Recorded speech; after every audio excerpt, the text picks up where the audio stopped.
Hello दोस्तों, मैं Lincoln Mishra स्वागत करता हूं आप सभी को मेरे चैनल द बिब्लियो पर। दोस्तों, मैंने अपने पिछले वाले वीडियो में बुक रीडिंग के कुछ बेनिफिट्स के बारे में डिस्कशन किया था। उस बेनिफिट्स को पाने के लिए हमें बुक रीडिंग को अपना एक हैबिट बनाना पड़ेगा। तो वो हैबिट हम कैसे डेवलप करें, इस वीडियो में मैं आपको एक्सप्लेन करूंगा विथ 6 प्रैक्टिकल टिप्स। तो वीडियो को लास्ट तक देखिए, क्योंकि लास्ट में आपको एक लाइफ हैक के पॉइंट मिलेगी। और अगर आपको वीडियो अच्छी लगी तो लाइक कीजिए, शेयर कीजिए और सब्सक्राइब कीजिए। तो चलिए शुरू करते हैं।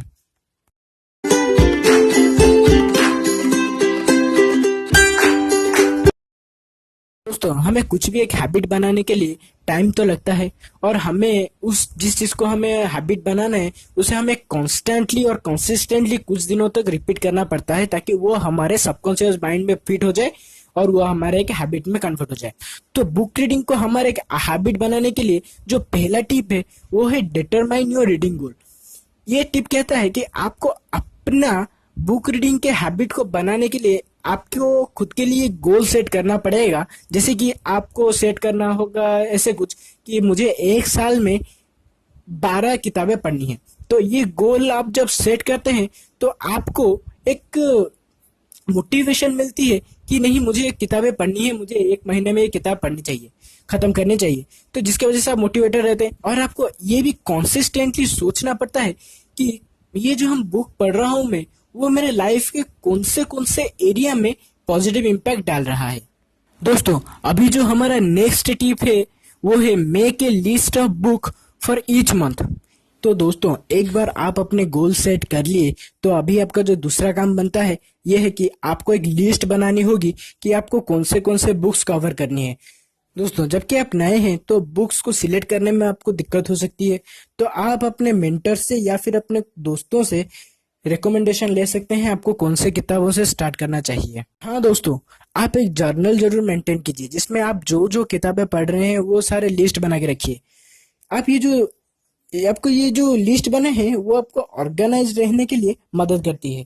अभी जो हमारा थर्ड टिप है वो है read at least 10 to 20 pages a day. दोस्तों, आपके जो रीडिंग पैटर्न आप बना रहे हैं उसको कंटिन्यूअस और कंसिस्टेंट रखने के लिए आपको डेली 10 से 20 पेजेस पढ़ने ही पड़ेंगे, ताकि आप अपने गोल की ओर फोकस्ड रहें। तो अभी जो हमारा फोर्थ टिप है वो है invest in tools that encourage your. दोस्तों, बात जब एफिशिएंसी के ऊपर आती है तो आपको सही टूल पर ही इन्वेस्टमेंट करना चाहिए जो आपको कंफर्टेबल लगे, जो आपको रीडिंग के स्किल्स को बढ़ाने के लिए आपको हेल्प करे।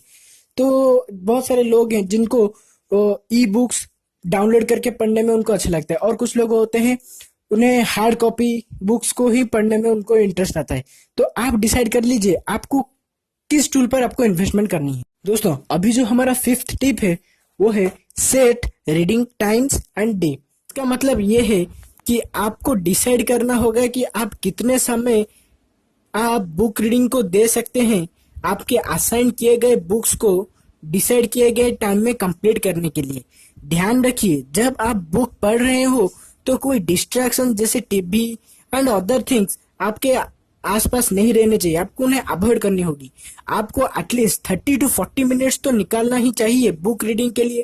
तो हमारा जो आखिरी टिप है वो है गेट ए रीडिंग पार्टनर। दोस्तों, आप एक बात तो जरूर नोटिस किए होंगे कि आप अगर एक काम दूसरों के साथ डिस्कशन करते हैं तो उसमें आपका इंटरेस्ट बढ़ जाता है। तो आप वैसे ही कुछ कर सकते हैं इस हैबिट के केस में। आप जो भी पढ़ रहे हैं या कुछ जान रहे हैं तो अब अपने दोस्तों के साथ उसे डिस्कशन कीजिए, जिसके वजह से आपका ये जो इंटरेस्ट है उसे एक एनकरेजमेंट मिलेगी। दोस्तों, ये थी वो 6 टिप्स जिसके मदद से आप अपने बुक रीडिंग के हैबिट को डेवलप कर सकते हैं। पर दोस्तों, एक चीज ध्यान में रखिए, बुक रीडिंग करने का मतलब ये नहीं कि आप उस पर रश कर जाएं, आप उसे जल्दी जल्दी में पढ़ जाएं, कुछ समझ में आए या ना आए। आपको एक चीज ध्यान रखनी है कि आप जो पढ़ रहे हैं वो आप समझ रहे हो, अभी जाके बुक रीडिंग का हैबिट आपके लिए बेनिफिशियल हो सकता है। तो दोस्तों, चलिए देखते हैं